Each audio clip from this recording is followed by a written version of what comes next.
ASMR. Hello, two sober attendees of this mandatory work event. What's up? Athena here. Welcome back to Code 3 Life. Now, YouTube may have consigned my channel to oblivion, but I still have hopes and dreams. So, if you're feeling frisky, like, comment, subscribe. Let's get into it. Trigger warning. Discussion of ableism, abuse of autistic, trans, and intersex children, racism, transphobia, mention of Islamophobia, mention of suicidal children, anti-LGBTQ legislature, mention of anti-Semitism, and discrimination. A note about language. In this video, I'll be talking about people who are neurotypical and neurodivergent. Neurotypical refers to someone who has a neurological, mental, and behavioral way of being that generally adheres to the way society considers to be normal. Neurodivergent is an umbrella term that includes those on the autism spectrum, as well as many other similar conditions such as ADHD and learning differences. Many communities and professionals also include affect, mood, structural, and mental health disorders such as bipolar, PTSD, dementia, traumatic brain injuries, and schizophrenia under this umbrella as well. Personally, I adhere to this model. In our current society, language changes rapidly. Language for a condition or group of people that is widely praised and accepted one year can be considered gauche or even offensive just a few years later. In many circles concerning disabilities, as well as mental and physical health, person-first language is currently considered to be best practice, i.e., you wouldn't say a bipolar person, you would say a person with bipolar. However, for many, if not most, autistic people, identity-first language is preferred, i.e., autistic person. This is because many autistic people identify with their neurodivergence and are proud of their identity. Referring to autistic people as autists or autistics is also appropriate. Autistic people, autists, or autistics is the language that I will be using most often in this essay. I'll also be using the word allistic. Allistic simply refers to a person who is not on the autism spectrum. A person can be neurodivergent and allistic, for example, if they have, say, a tic disorder, but they are not on the autism spectrum. Chapter 1. I am very normal. I am not supposed to look at my YouTube comments. It's not good for me. The positive ones are nice, but the negative ones worm their way into my little brain and just sit there eating away at me. I was engaging in this self-destructive behavior a while ago when I came across a comment that has been living rent-free in my brain since the moment I saw it. And because I'm me, I decided to write an hour-long essay about it. 4 years ago, I did a reaction video to the smash hit, box office success TV show, The Good Doctor. It is not one of my best videos. It was not very well received. Most of the comments are negative. Although, at this point, the "you should be more positive" brand of comment registers on the same level in my mind as "you should smile more" comments on the street, so I could probably throw out most of those comments as total horseshit. However, this one comment crawled inside my brain and laid eggs there. This one right here. I'm gonna have the computer read it out loud because I don't trust myself to read it out loud without being sarcastic. Hey, so I enjoyed several of your reactions, but this one is extremely disappointing. You should have read a brief summary of what the show is about. The main character is autistic moderate high. Needs, I assume as a paramedic you are educated on mental health. Calling this character a moron is extremely problematic. Also, this show is made by some of the people behind Has MD, so it's medical science fiction. In this case, the main character is an autistic savant continuing. On the theme, How House was a genius with some autism spectrum traits, also very unrealistic. The reason all the doctors who reacted to this weren't sharing your sentiments is because they knew. It was removed from reality and it featured a character with a disability. This review was ableist and didn't take the fictional theme into account. You should have done some research and not reacted. From a psych major. This comment, to me, represents so much of the discourse with a capital D surrounding not just this show, but the conversation about autism and disability advocacy in general. Now, I'm not going to pick apart this comment point by point because this person is clearly very young, and I'm not interested in tearing down a college student in a very one-sided bad faith debate. Like, what am I, Ben Shapiro?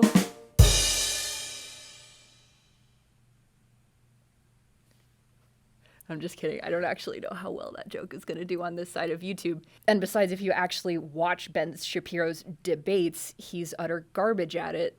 So either way, that's not what we're about. Instead, I'm going to use this comment as a jumping off point. Because in my reaction all those years ago, I simply criticized the medicine of that show.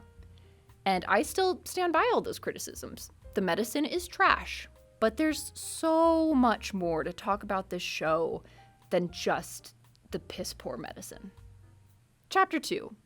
Who is the Good Doctor anyway? The Good Doctor is an American television series hosted by ABC based upon the South Korean TV series of the same name. It debuted in 2017 and has somehow been renewed for its 7th season of production, showing no signs of being canceled. It centers on Dr. Sean Murphy, an autistic man who has savant syndrome. Savant syndrome is a condition where a person with a mental or neurodevelopmental disability, including autism, has one area, such as music or art, where they excel. This condition is always accompanied by a prodigious memory. In the character Sean Murphy's case, he is a medical genius with special medical powers. You can tell he has special medical powers because every time he thinks about medical things, the environment lights up with cool medical projections and holograms like in BBC's Sherlock.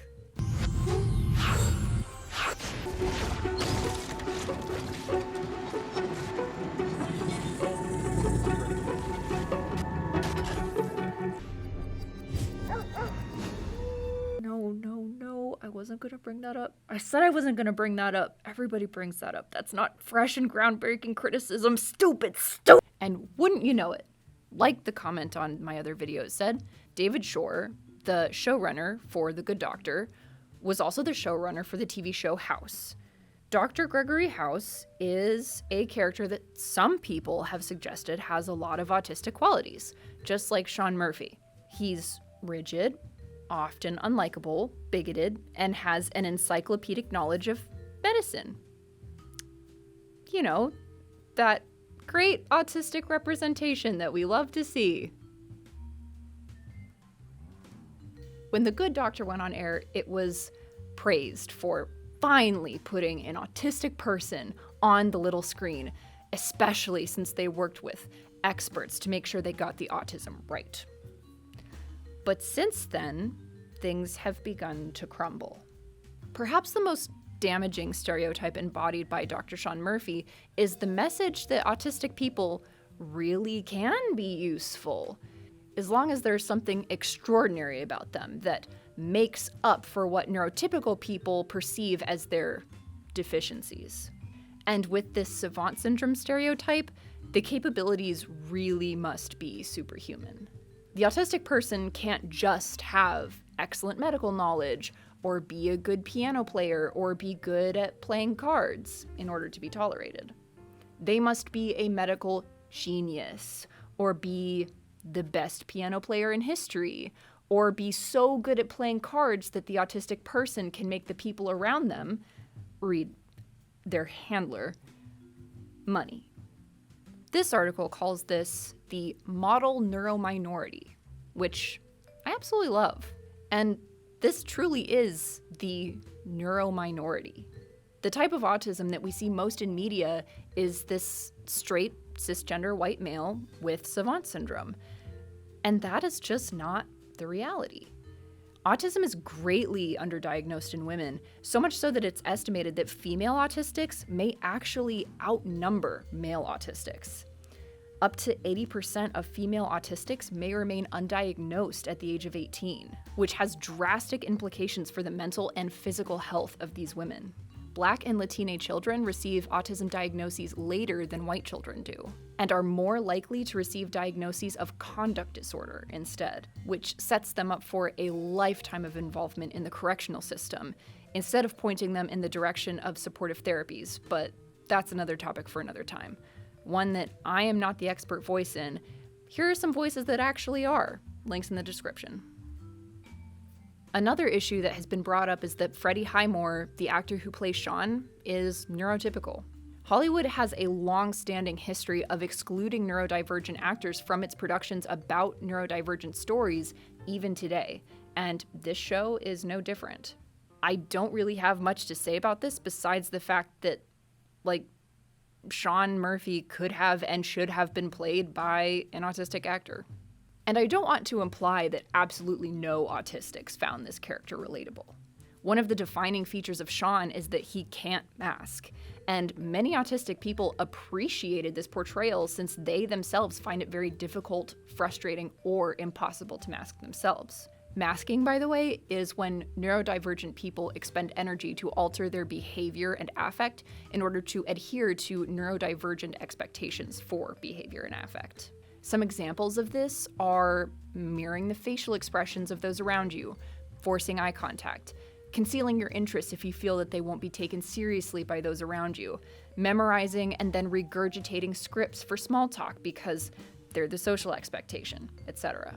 This can be exhausting to the point of causing illness, and some autistics are unable to mask at all or can only mask for short periods of time. This person brought up the very good point that Sean's more high needs characteristics were very relatable, and we're grateful to see that represented on screen. For example, he has meltdowns and often makes social situations awkward or downright unpleasant for the people around him. These are experiences that are relatable to some people with autism. However, other autistics have come out and said that they find those characteristics distasteful, uncomfortable, and cringe-inducing, which is not great.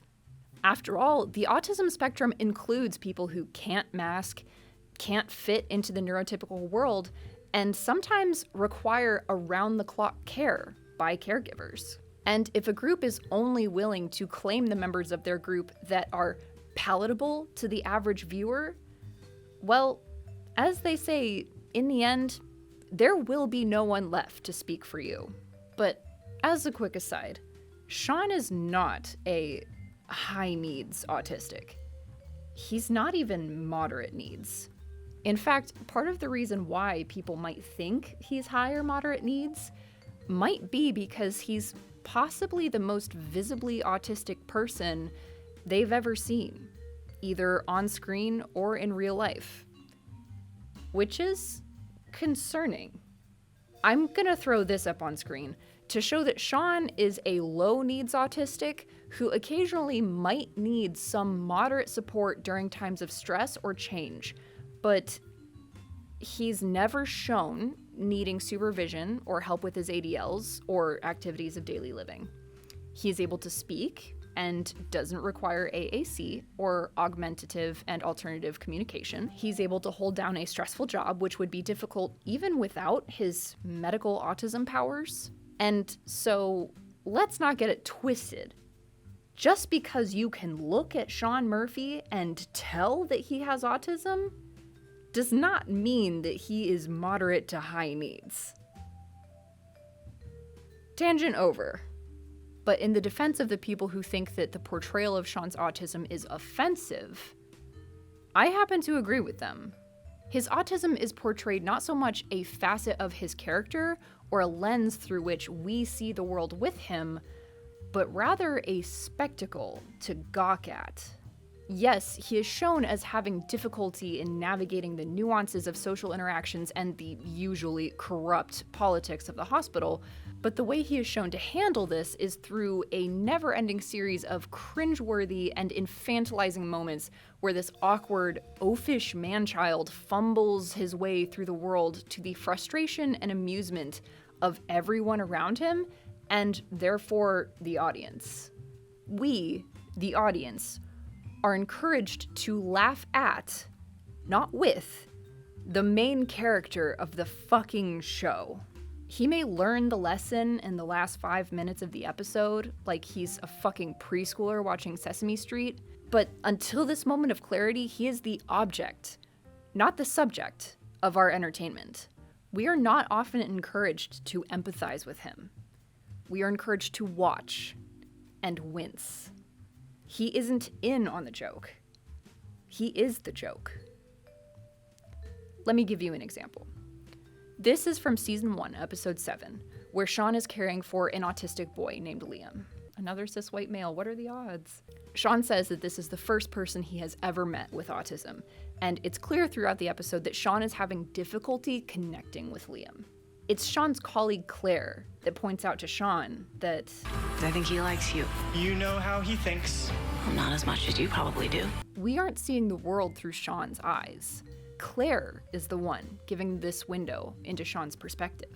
In this case, Claire and the audience is the subject, and Sean is the object. Sean is further shaken when Liam's very ableist parents refuse to allow Sean to operate on Liam because Sean is autistic. Liam has a lot of needs, and there's a lot of discussion over whether Sean will have a breakdown or freeze while in surgery. And due to prejudice, this will be Sean's first surgery. But he's finally given the go-ahead to do it. Then, this happens. Sean, why are you just standing there? We have 25 feet of bowel to run. Sean, we need to get moving, unless you found something. I have. The perforation. Clamp it off. I'll get in there with the anerotomy scissors and remove the damaged segment. I can't. You can't? Why not? Now, I understand that this is a bait and switch. It's meant for the audience to go, oh no, he's having a meltdown, or he's hyperfixating, or he's doing some other weird autism thing, and it's going to negatively affect the surgery and therefore create more drama in the show. But, I want you to really think about what that actually means for the character and the lens through which we see what's going on. Spoiler alert, Sean has just frozen because he's holding an abscess the size of a grapefruit and now has to be as careful with it as if he was holding a bomb. But we don't know that because we're not looking through his eyes.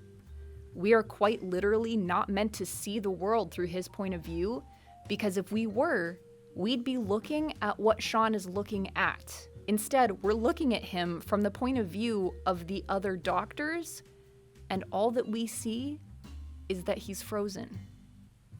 Which means he's not the subject of the scene. The other doctors are. He's not the point of view character. Even though this is his moment, he is not the main fucking character in this scene. And this is just one example. The entire show is like this. We're bracing, waiting for the autistic weirdo to do something autistically weird because the weird autistic object of our morbid curiosity is not the subject of the show. Now let me show you how a different show, Criminal Minds, got the concept right with a character named Dr. Spencer Reed. She does exist, Mr. Garner. And we're here to help her.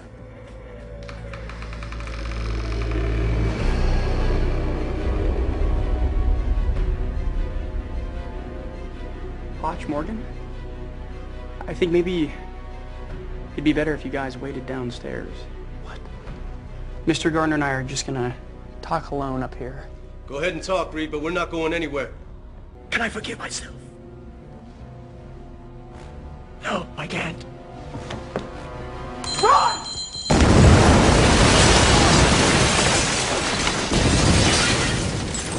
Don't move, Reed, don't move!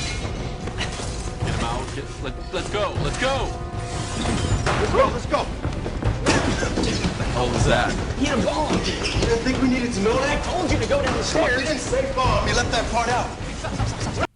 In case you're wondering, that's how you show perspective, even with someone who is weird and neurodivergent. See the difference? But how did this happen? How did a show that purported to be working with experts to get this right make such a terrible caricature of autistic people? Well, Here's the thing. Young YouTube commenting psych major castigating me for not doing my research. I did do my research. And there's a reason I never felt the need to give this show a fair shake in the first place. Chapter 3. The very bad people behind the good doctor. To me, there's something just off about how Sean Murphy is written. It's not ableist to say that the character seems to be intentionally written to just not be pleasant to be around. It's quite often that one or more of Sean's compatriots reach a breaking point with him where they just can't stand to be around him anymore because they can't tolerate how insensitive he is, often to the point of cruelty. This is almost always played for laughs, at his expense, because he just doesn't know what he's doing. You know, autism man can't do social situations. And make no mistake, these moments are always blamed on his autism. It paints a picture of someone that you wouldn't want to be around, but definitely enjoy watching, like a bug under glass. It's fascinating and grotesque. But would any of that surprise you if I told you that the people who were consulted for the good doctor are...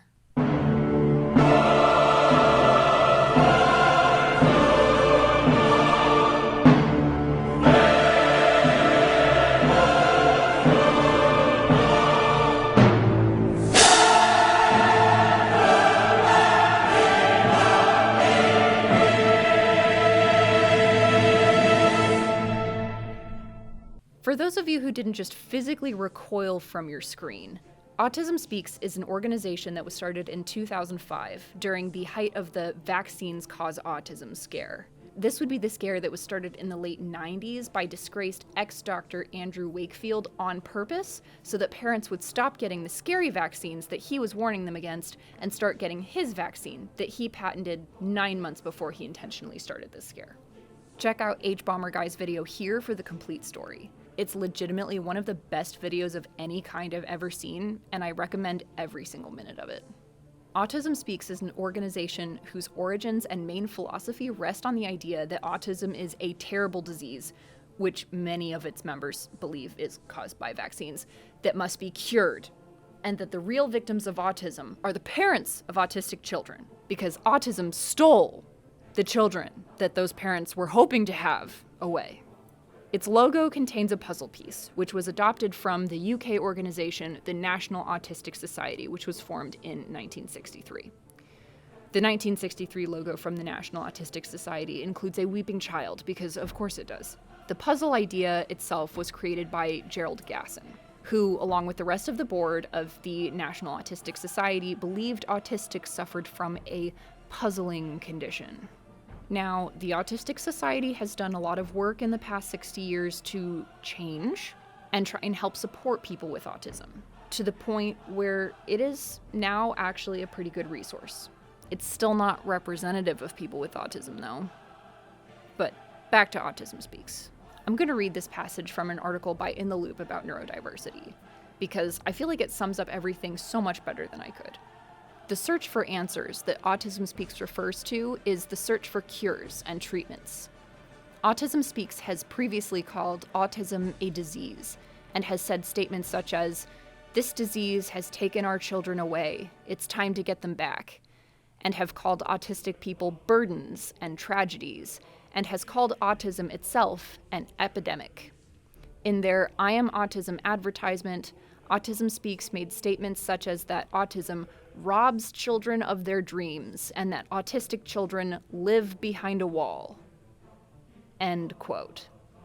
In their now infamous PSA, I Am Autism, the one that they have deleted and tried to sweep under the rug, but that I have linked a copy to here and also in the description, Autism Speaks says, I am autism. I'm visible in your children, but if I can help it, I am invisible to you until it's too late.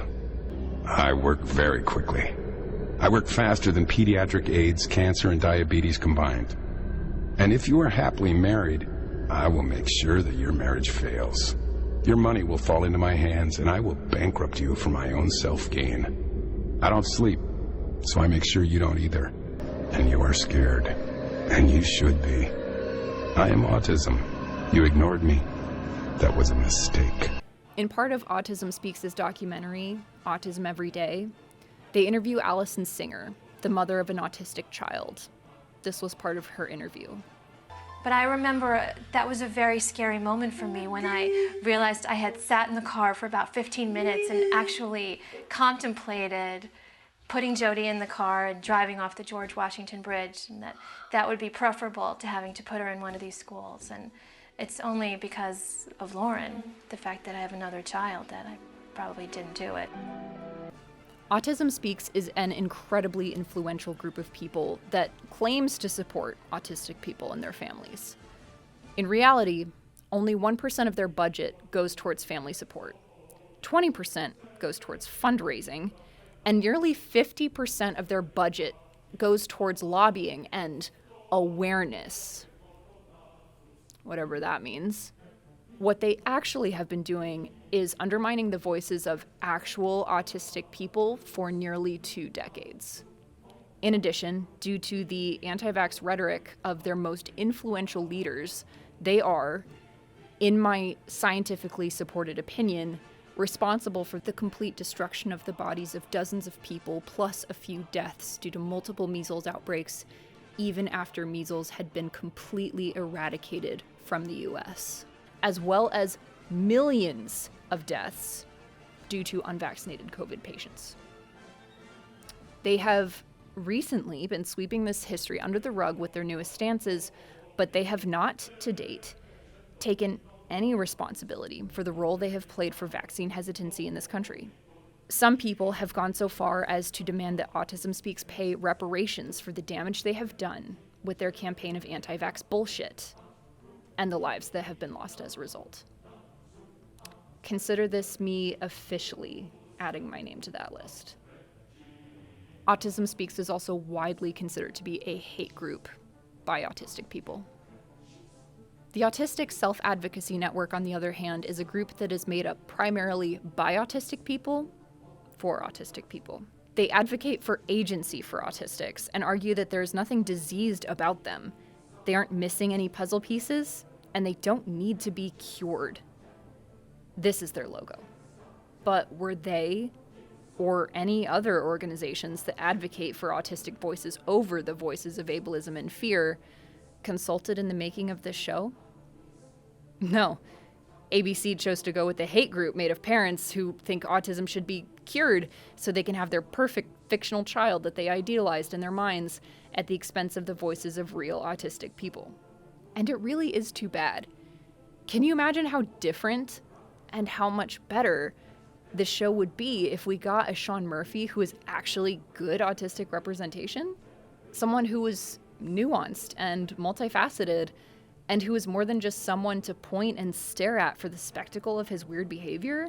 Someone who is written by, or at least consulted with, autistic people, so that his autistic qualities came from a place of truth instead of the show writing stereotypical bullshit and falling ass backwards into an authentic autistic experience by accident every now and then. And don't get me wrong, Freddie Highmore can clearly give us a performance. Look at this man. He is throwing his whole pussy into this performance. Oops. Did I say pussy? Oh, God. Oh, no. Oh, Jesus. I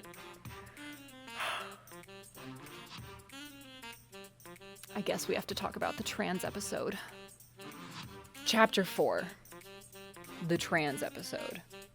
Season 1, episode 14, has Sean Murphy and the gang treat a young girl named Quinn, who comes into the hospital for abdominal pain. But you can imagine everyone's shock and surprise when it turns out this girl has, brace for it, a penis. Sean reacts to this in not the best way. He immediately launches into this cruelly ignorant rant about how the patient is a boy because he has Y chromosomes and is therefore a boy. His team, for the record, tries to explain things to him in such a way that actually does not follow current best medical practice, but I'll get to that in a second. Sean spends the rest of the episode following the patient around the hospital, interrogating her, asking if she wears dresses, whether she likes pink, And all those totally normal questions that he definitely asks every other girl, woman, and female person he sees. But, like, here's the thing. First off, Sean doesn't know if the patient has Y chromosomes. Unless this happens off screen, the doctors don't ever test her chromosomes at all, and it is 100% possible for a patient with XX chromosomes to have a penis. Intersex people exist. The most common presentation of this is actually called XX male syndrome or 46XX male syndrome. This is something that the average person might not know, but that a doctor, especially a prodigious medical savant, should. But Quinn is not intersex. She's trans. So that's not the point. Second off, Sean Murphy is touted as this super medical genius. It's strongly implied that he does his own research in things that he hears about but receives less than fantastic medical education on. He likes doing the boring scut work and research. And, like, folks, I work at a medical school. Their training in trans people is abysmally lacking, but they are at least told during their didactic that trans people exist. Now, did I try to figure out which medical school Sean went to in the story so that I could find their curriculum map, see if trans medicine was on it, and then come back here to further tear apart this plot point? Yes, I did, because I am in fact that petty. Yep. Oh my god. If she hit the heart, she'd go into VTAC. And that looks like SVT. What the Never in my life have I heard of a system where a paramedic can do a pericardial centesis. You know what? I'm gonna look it up. I'm gonna look the Chicago EMS protocols. Because I'm that kind of person.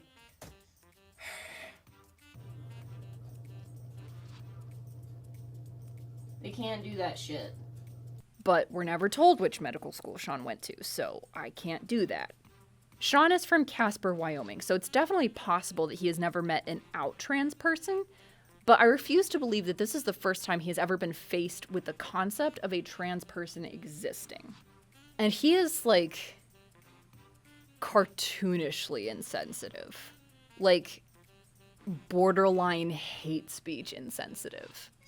You're transgender? Yes. No, Quinn has XY chromosomes like Jared and me, not XX like you. Science says he's male. But that wouldn't be the first time that literal hate speech has come out of this character's mouth. The fact that you're alive right now is evidence that you were working with dimethyl sulfate. You're a terrorist, aren't you? My brother works for a drug company. They use dimethyl sulfate to make one of their medications. He stole some from me. So you could make a chemical weapon. I do want to touch on how the team tries to explain the medical existence of transgender people to Sean. Please understand that this scene demonstrates a few very, very common misunderstandings, and I'm not trying to come for this show because of this particular explanation. Believe me, this is like the least bad thing this show has ever done. I'm genuinely trying to give you the language and information that is currently understood and accepted as best practice. Dr. Jared tells Dr. Sean that Quinn has gender dysphoria. Now, I'm just gonna quote this paper here to correct this point. Gender nonconformity describes an individual whose gender identity, role, or expression are not typical for individuals in a given assigned sex category. Gender dysphoria is defined as distress that may accompany the incongruence between one's experienced or expressed gender and one's assigned sex. To clarify, one being gender nonconforming does not necessarily equal being trans. Depending on how rigid your view of gender is, a man wearing nail polish could be gender nonconforming, but he is still a man so long as he identifies as a man. But anyway, Jared has made a false equivalency here between being trans and having gender dysphoria. This false equivalency has roots in historical science. From the fact that being transgender was only removed from the DSM-5 as a mental disorder in 2013, to the fact that trans people often cannot get the care they need unless they demonstrate an appropriate, arbitrary amount of dysphoria for their doctor to prescribe them gender-affirming care. Philosopher Abigail Thorne has spoken about this several times, and I have those sources linked below. I want to emphasize that gender dysphoria can be experienced by anyone, cis or trans. A cis woman feeling distress over the presence of dark hair on her upper lip because she feels like it makes her look masculine is experiencing gender dysphoria. A cis man feeling distress over the presence of fat deposits on his chest due to hormone fluctuations because he thinks it makes him look like he has man boobs is experiencing gender dysphoria. But I want to reiterate, I am not trying to cancel the character of Jared, the writers, or this show for getting this wrong. Not when there's so much else to answer for. No, but seriously, this can be a very confusing topic if this is your first time hearing about it. And it's a very common misconception. And I'm glad I get this opportunity to set the record straight on the difference between gender dysphoria, gender nonconformity, and transness, which are all three separate things that often can occur in the same person, but do not have to for that person and their experience to be valid. But let's talk about the medicine in this plot thread as well. Quinn came to the hospital with abdominal pain, which the team quickly determines to have been caused by testicular cancer. Ooh, the girl with testicles has something wrong with the testicles. The body horror continues. But let's talk about that real quick. How common is testicular cancer in someone Quinn's age? First off, it's highly unlikely for a child to get testicular cancer. This form of cancer only affects about 1 in 250 people with testicles. And of those cases, only about 6% affect children and teenagers. So Quinn already only had about a 1 in 4,200 chance of developing this cancer, which is very slim. It's something the doctors make no mention of. And in this study, the risk of testicular cancer in trans women taking gender-affirming hormone treatment was actually less than the risk for cis men. Quinn developing this cancer should have been the medical mystery that had all of their heads spinning, not her status as a trans girl. All through this episode, Quinn's disapproving mega Karen grandmother continually makes remarks about how Quinn is confused and going through a phase. And she refuses to use Quinn's pronouns. Once the cancer is discovered, Quinn's supportive parents arrive and are informed that the fix for this cancer is to remove the cancerous testicle. Oh, and that Quinn's use of puberty blockers, a medication that prevents the production of testosterone, have caused such bad deterioration of her bones that she must stop using them immediately and can never use them again. Now, do puberty blockers cause low mineral bone density in children assigned male at birth? Well, they can. That is an observed side effect. But how do doctors fix that? Diet and exercise. Now, this is where Dr. Sean Murphy, autistic savant and newly minted trans ally, comes in clutch. He hears this and goes, well, the obvious solution is to cut both that girl's nuts off and kill two birds with one stone. We stand. Good job. But that's not what happens. Number 1 Karen of the Year demands to know if Sean intends to castrate her grandson. Quinn's parents do nothing to defend Quinn against this fucking horrible thing to say. Quinn's grandmother then makes an official complaint of child abuse against Quinn's parents to the hospital for making her think that being trans is okay. But then has her mind changed when Quinn's parents inform her that being forced to conform to her assigned sex drove her to attempt suicide last year? It's worth pointing out that conservative groups are often explicitly perfectly fine with trans kids killing themselves because they'd rather have a dead kid than a trans kid. But then, after all this horrible stuff, Quinn's parents agree with the grandmother? After all, what if Quinn wants to have kids someday? Now, since Quinn hasn't gone through puberty, there's basically no way to preserve her ability to have bio kids if her testicles are removed. But it seems that all the adults in her life are willing to take away control of her body and make decisions for her because of a future decision she might make about children who don't even exist yet. I wonder why ABC chose to go this route. Maybe the channel that chose to consult with the hate group made of parents who felt an inborn condition had stolen their child away. Oh wait, I get it.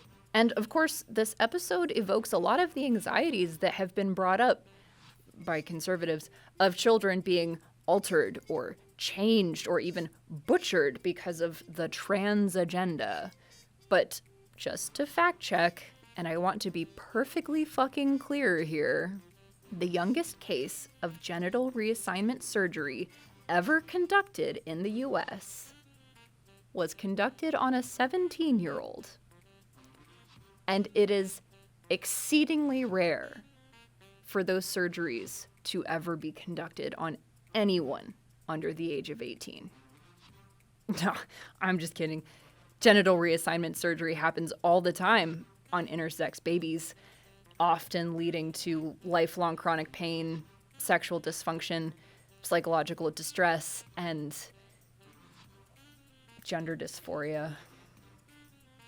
Just so we're all on the same page of the real-life basis for the themes explored in this episode. I regularly get comments on my videos telling me to lighten up and stop being so negative in my reviews of movies and TV shows because it's all fictional. But I think it's important to talk about what's actually going on in the real world when we see reflections of the real world in our fiction, especially when those reflections are distorted. And to be fair, the episode ends with our newly minted trans ally using Quinn's pronouns and informing Karen 3000 that she's more of a purple girl. Quoting Quinn's earlier line. Sean has been listening and learning, and ultimately he understands that Quinn is the expert in her own experience, be it the experience of her transness or the experience of her favorite color. It's a genuinely heartwarming moment that I really liked, and I thought it utilized his autistic bluntness in such a way that wasn't simply a way to point and laugh at the guy that can't help but spew hate speech because he's special. And I really hate the fact that the show frames Sean's bigotry and ignorance as a symptom of his autism rather than a symptom of him just being a bigot. I mean, let me be clear, autists can be bigots and bad people just like everybody else. Yay! I mean, look at all these bigoted autists. You're in good company, I promise. I hate trans people. I hate labor laws. I hate Jews, people of color. I helped inspire the Holocaust. The Nazis gave me a medal. Whee! But it is not autism that makes a bigoted or bad autistic person bad or bigoted. Just like someone's gender, race, age, sexual orientation, religion, or anything about them makes them bad or bigoted. If they're bigoted, they're just a bigot. And the fact that the good doctor gave us a bigoted autistic character and then presents his bigotry as just his autistic bluntness is, in my opinion, a horrendous misunderstanding of both how bigotry and autism work. It opens the door to takes like this. A transgender minor patient in the show who identifies as a girl but is biologically male, and they find out that this patient has testicular cancer. The protagonist of the show, Sean Murphy, is an autistic male who I guess doesn't know the social boundaries and accidentally points out the truth that this person is male. So how about we just... And before I close out this section, I just want to point out one more thing. That I'm absolutely 100% certain that the people making this show did not do any research on whatsoever. Just for my own edification. Because I'm so tired. Depending on where you get your data, trans people make up about 0.5 to 1% of the population. However, when it comes to autistic people, for whatever reason, the occurrence of transness is far, far higher. We're talking nearly 20% of autistics identify as trans, kind of higher. Scientists have been trying to figure out why this is, and some theories have been posited. The most popular one, and the one that makes the most sense to me, is that autistics don't have this innate ability to pick up on and adhere to social expectations that allistics are born with. So the theory goes that autists naturally chafe against the rigid, arbitrary binary gender construct that society places on us all, just like they chafe against the rest of the social constructs that don't make sense to and ultimately weren't built for them. But that's just one theory. There are other theories that the genes that cause autism and the genes that cause transness are somehow linked, and you can imagine how the people who want to eradicate the first condition might feel about the second. But oh, holy shit, we were talking about the good doctor. We were talking about the good doctor and not the very nuanced world of politics, identity, and intersectionality that are the very real backdrop for it. God damn it, I got carried away again. But speaking of nuance, Chapter 5. Don't worry, you're not ableist. I think the aspect of the good doctor that I find the most truly out of touch with reality is the handling of Sean's treatment in the workplace. From the pilot episode, Sean is faced with workplace discrimination because of his autism, something that autistic people really do face in the real world. So many things that a lot of autistic people do naturally, avoid eye contact, stim, struggle with small talk, and prefer being alone, are considered by many people, especially the ones making the hiring decisions, to be unprofessional. If they struggle with communication or are non-vocal or non-speaking entirely, they can be barred from employment because employees can call that undue burden and choose not to hire them at all. And this can be completely legal. In fact, autistics face so much discrimination and lack of support in the workplace that it's estimated that about 85% of all autistics with a college degree are unemployed. In The Good Doctor, Sean faces a different kind of discrimination. People will tell him to his face that they're not interested in working with him because of his autism, despite the fact that he has demonstrated that he can do the job with slight, if any, accommodations. And at the end of nearly every episode, he overcomes the challenge by proving these awful, ableist people wrong and showing them that, well, autistic people can be good at things, actually. And he can be employed just like normal people. Just look at this autistic boy go. He can contribute to late-stage capitalist society too. All he has to do is overcome the flagrant, in-your-face, and obviously illegal discrimination he faces on a weekly basis for your entertainment. Truly, it would be charming if it wasn't so incredibly sinister. You see, the discrimination that real autistic people face is much more subtle, and it allows the people who witness it and perpetrate it plausible deniability. You aren't discriminating against the autist in your office. You just don't think the guy who can't make eye contact shows much promise for that new leadership position. You aren't ableist. You just think that the lady you work with who flaps her hands when she's excited is just a little bit cringe. You aren't a bad person. You just think that the they-them who's super into the history of ancestral Puebloan cultures is just a little too much, and you're just, a little uncomfortable around them, but not because of their, gender or anything, and definitely not because of that thing that they're into. It's just, well, right? Discrimination in the real world looks like, thank you for your interest, but we've decided to move in a different direction. Discrimination in the real world looks like, If you made more eye contact and smiled more, you'd probably get more calls back on your interviews. Discrimination in the real world looks like, I don't know, that black guy over there who's getting just a little overwhelmed and needs some time in a quiet area to himself is getting a little aggressive. I guess I better call the police. And I can hear the complaint now because I hear it in my comments all the goddamn time. It's just a show. Can't you tell the difference between fiction and reality? You're taking this too seriously. This is for escapism. It's not supposed to be real. But no, actually. You're wrong. This isn't about escapism, and the people involved in The Good Doctor wanted to make a show that teaches us about autism.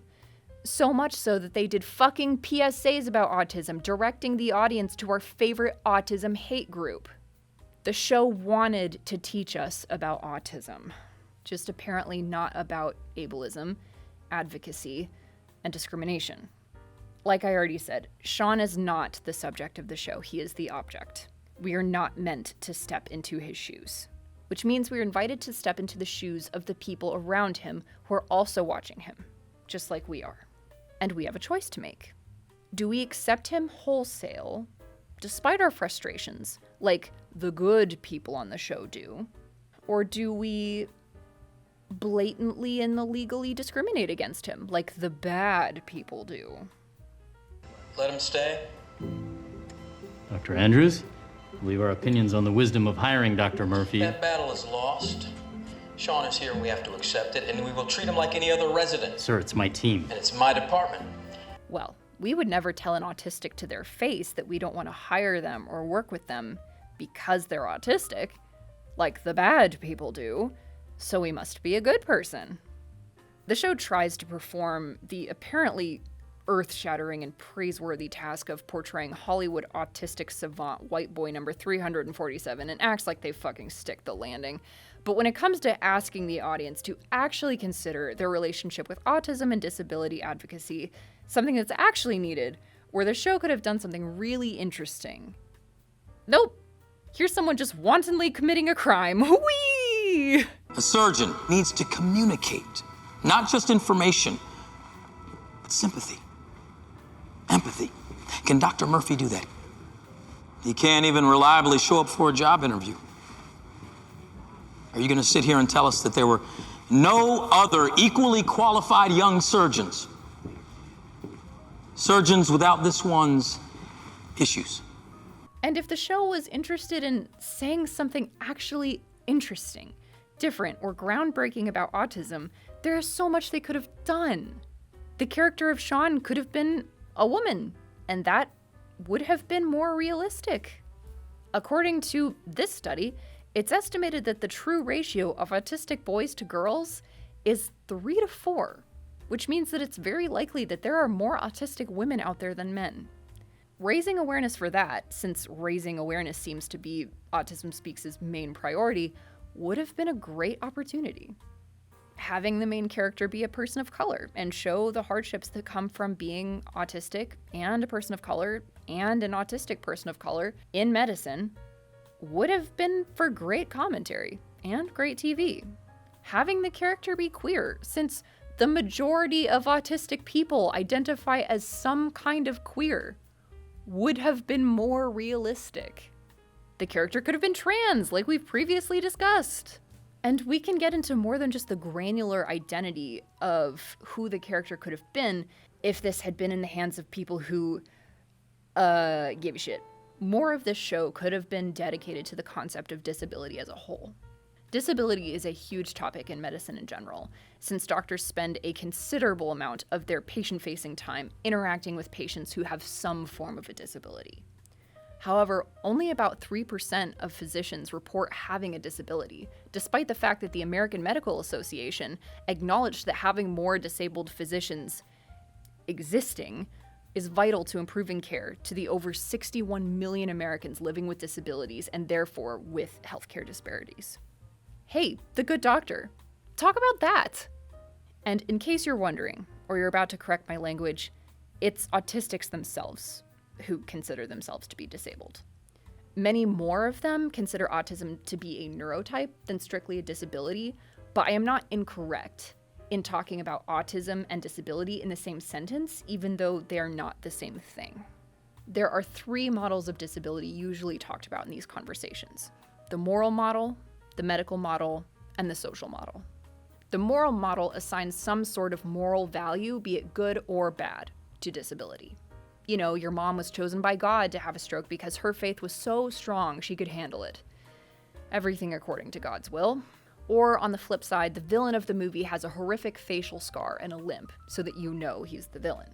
And in the moral model, a person with a disability can show that they've earned their oxygen by performing tasks that your average non-disabled person can't or won't do, like climb Mount Everest while not having legs, or feed the homeless while having Down syndrome.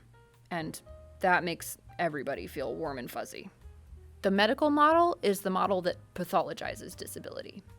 It's the model that says that trained professionals, doctors in this case, are the ones who are experts in disability, despite the fact that only about 40% of physicians feel confident that they can provide the same level of care to patients with disabilities to those without. This model is the model that speaks in terms of medical terminology. The good doctor seems to follow a combination of both the moral and medical model. The social model of disability proposes that disability is often a mismatch between the disabled person and the physical and social environment in which they find themselves. An easy example of this is wheelchair accessibility. A building with no ramps is not wheelchair accessible. Adding a ramp to the outside of the building makes the front door wheelchair accessible, but nothing else. However, if you build the entire building from the ground up and include wheelchair accessibility in every decision you make, be it ramps, elevators, bathrooms, low cabinets, desks, and a whole host of other things that I haven't thought of because I'm not a wheelchair user and therefore not the expert, then accessibility would no longer be an issue for wheelchair users in that space. And the complaint with wheelchair accessibility is often, it's too expensive, we didn't think of it. Well, that's because it's socially and physically accessible for you. If each individual step into your building was 5 feet high, then you wouldn't be able to access your office, would you? Then the free runners and parkour people would be sitting on the roof of your building telling you to stop complaining. It's not that hard, just try exercising a little and you wouldn't have this problem. Do you see what I mean? No, I honestly can't see free runners or parkourers doing that. They're too chill. But the good doctor missed such a big opportunity to talk about autism and disability. They were too busy patting themselves on the back for making yet another autistic savant stereotype written by allistic writers and directed by allistic directors. It doesn't even have to be some sort of earth-shattering, well-written, award-winning dialogue that people dissect in hour-long YouTube videos titled, "The Good Doctor is a Masterclass in blank. This is ABC, not HBO." And yes, The Good Doctor stands. I know the show has won awards, but never for its writing. But this could have been something like Sean's father figure being a whistleblower and reporting this hospital for its blatant discrimination practices. It could have been people pointing out that social expectations of behavior in general are pretty ableist and doing that regularly. It could have been all the things I've already brought up before now. Female Sean Murphy, gay Sean Murphy, brown Sean Murphy, trans Sean Murphy, actually autistic actor Sean Murphy. It could have been putting an autist in the fucking writing room. Have I made my point yet? I hope so, because good God, I'm tired. Chapter 6. The very sane politics of respectability. As I brought up in the first few minutes of this essay, the language around social issues changes rapidly. Social issues are emotionally charged, and the language surrounding these topics carry a lot more weight and meaning than their mere dictionary definitions. As the culture of both medicine and society itself has done more to embrace concepts like social justice, equity, and inclusion, language around marginalized groups has evolved. An unfortunate side effect of this, though, is this process called the euphemism treadmill. It's where a system, be it academia, society, or medical best practice, recognizes that harm has been done to a group of people and that certain words or phrases which had previously been used as nomenclature to describe that group have now become harmful or even slurs. So the system comes up with new words or phrases to describe the same thing, but those inevitably end up being offensive soon enough. As it happens, the nomenclature for developmental delays and disabilities are actually a really good example of this. Throughout the 20th century, the R word and a few other words were used to describe people who have a neurodevelopmental disorder that manifests as significantly impaired adaptive and intellectual functioning. The medical terms retarded and retardation can still be seen in many older medical textbooks and publications. However, that word began to fall out of use in favor of terms like intellectual disability, special needs, or special. Nowadays, intellectual disability tends to not be as used as much as developmental disability. And I don't think I need to tell you that special may as well be a slur, the way the youths today are using it. And with the euphemism treadmill, some offensive language can actually lose its sting altogether. For example, the term idiot. It used to have an actual medical definition when intelligence systems were introduced in the 19th century in the UK, where it described the lowest rank of intelligence. People who had mental illnesses or severe intellectual disabilities were relegated to this rank and were often subjected to horrific treatment in poorhouses, unless they had family who could afford to keep them at home. But even then, they had no protections from abuse. This is what the term idiot referred to. But today, now it just refers to someone who did something really foolish and ill-advised. That person who cut you off in traffic is an idiot. That guy who skipped his final to meet up with that girl that he met online who is totally real is an idiot. Your cousin Greg is an idiot. I believe that there is a difference between changing our language to acknowledge past harm and policing language in order to virtue signal to others that you are in the in group, that you are above reproach, that you are better than everyone else. Quick definition. What is virtue signaling? Noun. Derogatory. The public expression of opinions or sentiments intended to demonstrate one's good character or social conscience or the moral correctness of one's position on a particular issue. Virtue signaling doesn't help anything. It doesn't solve the problem. It doesn't reconcile enemies. All it does is, like I said, signal to others that you know the right words to say, indicating that you are in the in group. I think Patton Oswalt said it best, actually. And by the way, I don't know if you know, if you get hung up on words, then you're gonna let a lot of evil motherfuckers slip through. Because evil people learn the correct terms very quickly. I don't know if you noticed that. They're the first ones to learn it so they can smuggle their evil shit through. By saying everything correctly, even though they're hiding really bad shit in it. And a lot of times the good guys, they fuck up a couple of words, but listen to their heart.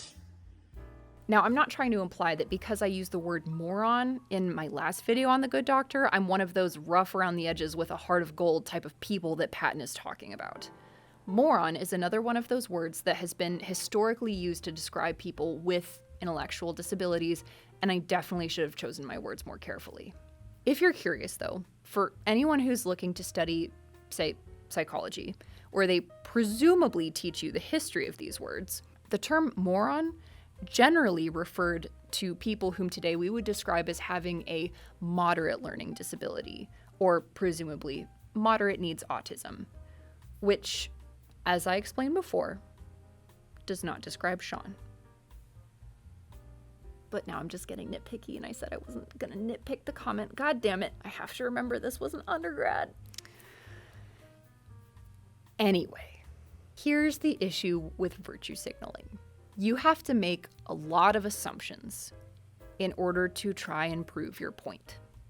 You have to, for example, assume that the person you're accusing of being problematic isn't neurodivergent themselves.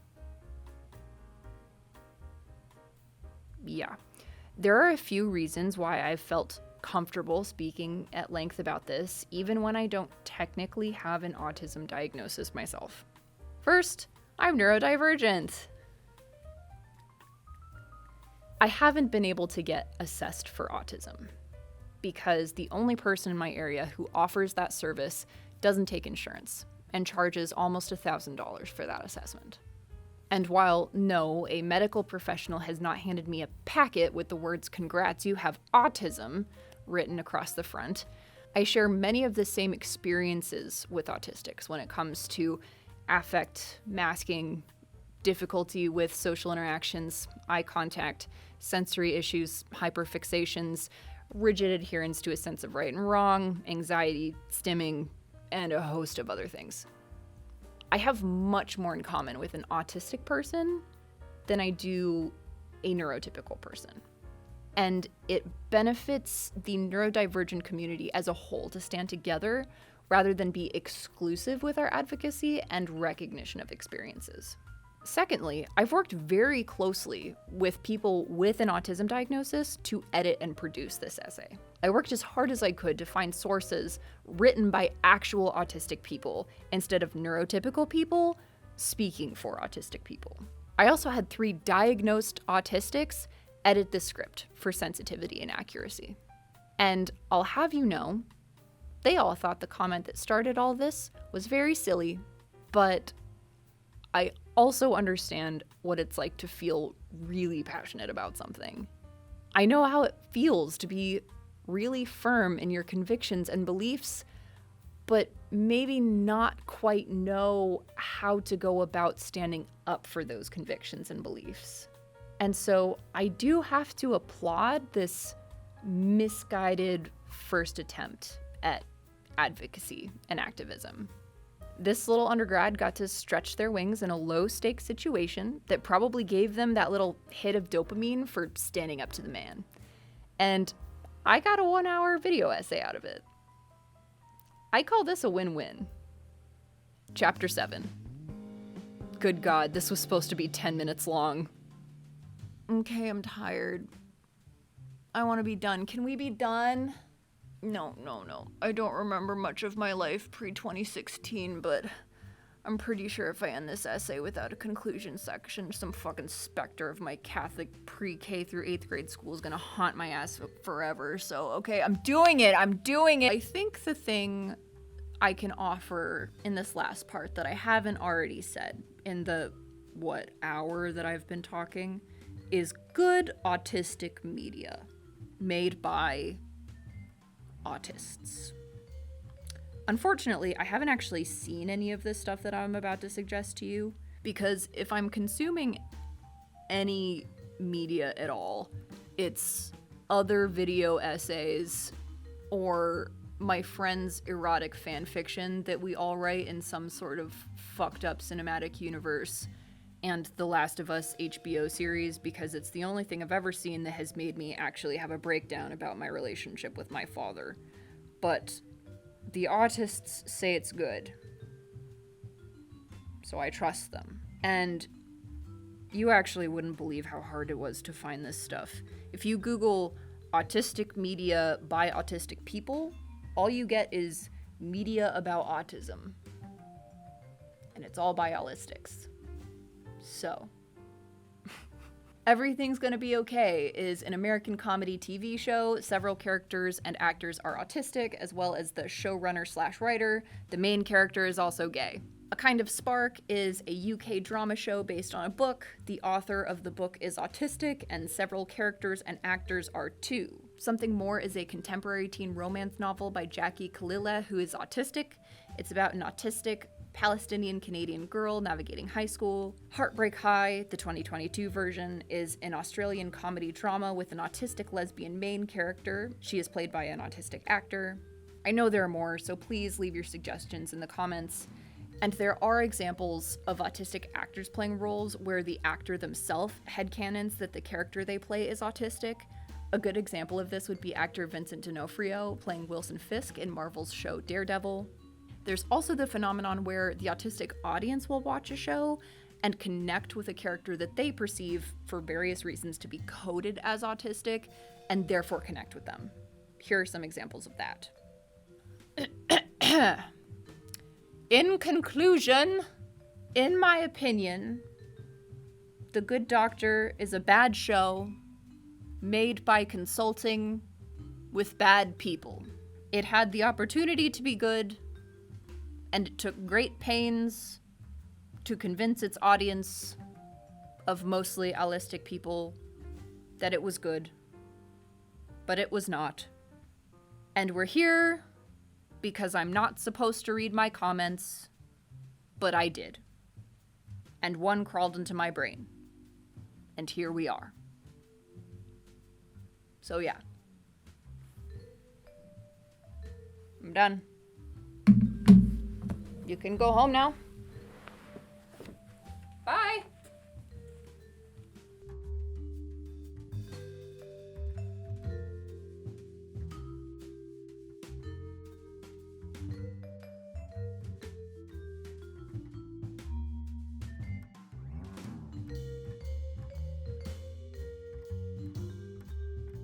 And don't get me wrong, Freddie Highmore can clearly give us a performance. Look at this man. He is throwing his whole pussy into this performance. Oops. Did I say pussy? Oh, God. Oh, no. Oh, Jesus. I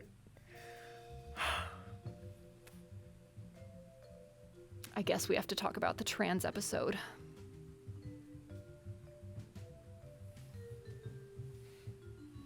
That was a fucking awesome transition. I just can't get over his pussy. I was like, you can't laugh like that. You're gonna make me laugh. I'm like, I can't react. They're on a roll. I don't know if